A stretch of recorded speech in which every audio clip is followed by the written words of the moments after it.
Saya Josephine Madonna dari Trisakti School of Management. NIM saya 2014-7004.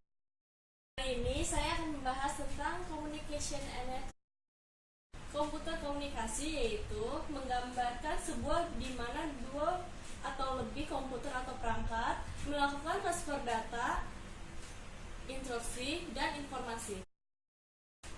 Kegunaan komputer communication yaitu pertama blog, chat room, email, video conferencing, fax, web, internet, web RSS, instant messaging, web folders, wiki.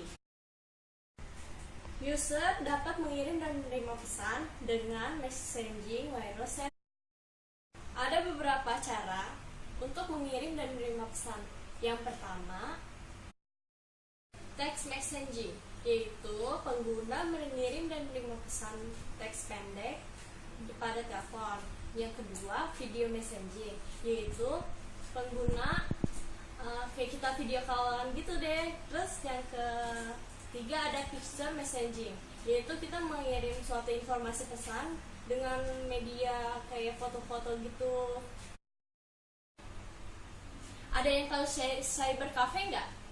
Cyber cafe itu merupakan cafe house atau restoran semacam restoran gitu kayak McDonald, KFC yang menyediakan PC atau komputer untuk mengakses internet. Global Positioning System atau GPS, yaitu sistem navigasi terikat satu atau lebih yang menerima dan menganalisa sinyal yang terkirim dari satelit. GPS itu tersedia di mobil device, handphone kita gitu, terus handheld device, PDA gitu. Sama di mobil-mobil yang kayak di taksi tuh sekarang sudah ada tuh GPS biar dia tahu lokasinya di mana-mana.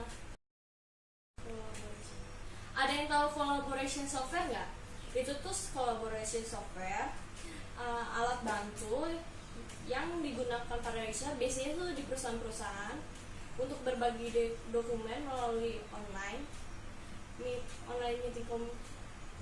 meeting dan komunikasi dengan pengguna yang sudah terkoneksi. Biasanya tuh kalau di perusahaan kayak ada meeting tapi bosnya lagi keluar negeri, itu tuh berguna banget buat perusahaan.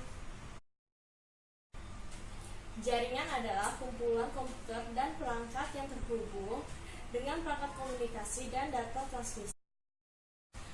Ada beberapa keuntungan dari sebuah jaringan. Yang pertama itu kita bisa berbagi software, web application gitu, bisa berbagi data dan informasi, bisa berbagi hardware, kayak informasi berita-berita gitu, dapat memfasilitasi komunikasi tanpa halangan batas dan waktu, dan kita bisa juga transfer dana gitu. Jaringan itu bisa dibedakan berdasarkan area. Yang pertama LAN, Local Area Network, yang mengkoneksi jaringan dengan komputer dan device dengan cara geografisnya terbatas. Yang kedua itu ada Wireless Local Area Network, jaringan yang menghubungkan jaringan tanpa kabel gitu, wifi, contohnya yang buat sekarang lagi ngetren gitu deh. Terus cakupannya itu tuh lebih banyak, Metropolitan Area Network atau MAN.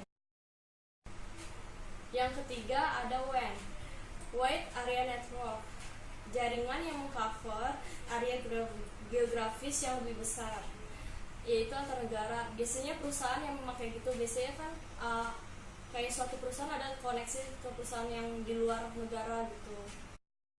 Jaringan juga dapat dibedakan berdasarkan arsitektur.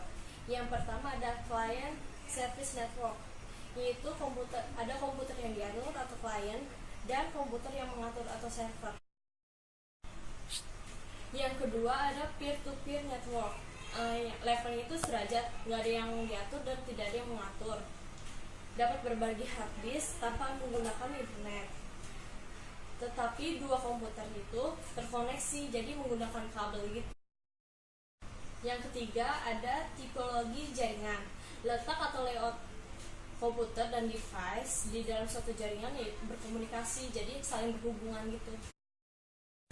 Selanjutnya, jaringan dapat dibedakan berdasarkan teknologi internet, yaitu dapat berbagai hardware dan dapat komunikasi. Yang pertama itu ada intranet, yaitu teknologi internet yang berjalan di local area network. Yang kedua ada extranet, yang memungkinkan dua jaringan local area network yang terkoneksi. Yang ketiga ada internet, yaitu teknologi internet yang dapat diakses di mana saja, di PC, di laptop, di handphone, yang udah yang canggih deh. Sekian pembahasan materi dari saya. Maaf kalau banyak kekurangan kata. Terima kasih.